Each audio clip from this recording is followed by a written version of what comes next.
एक आदमी जिसका नाम फ़हीम था, जो बहुत नेक और शरीफ इंसान था, जिसने कभी अपनी ज़िंदगी में किसी गैर औरत को बुरी निगाह से नहीं देखा। उस आदमी के घर की हालत बहुत ख़राब हो गई थी। नौबत यहाँ तक पहुँच गई कि घर में फाके हो गए। उस आदमी की एक जवान बेटी थी। जब फाके हद से बढ़ गए तो वो लड़की अपने छोटे भाई बहन की हालत देखकर बहुत परेशान होने लगी। उसके दिमाग में कई तरह तरह के सवाल उठने लगे।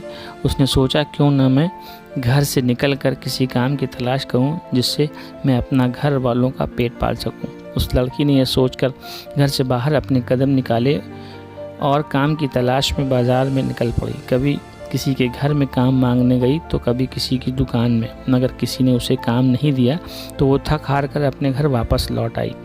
कई दिन तक रोज़ वो ऐसा ही काम की तलाश में घर से बाहर जाती और शाम को थक हार कर घर लौट आती। जब कहीं भी उसे कोई काम नहीं मिला तो वो लड़की गलत कदम उठाने पर मजबूर हो गई। दिल में इरादा करके घर से निकली कि आज मैं अपना शरीर बेचूंगी और कुछ खाना खरीदूंगी।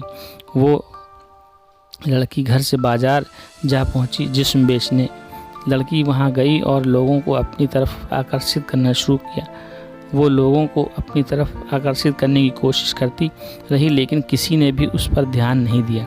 ध्यान तो दूर, किसी ने उसकी ओर निगाह तक उठाकर नहीं देखा। लोग आते और उसकी ओर नज़र उठाए बिना निकल जाते।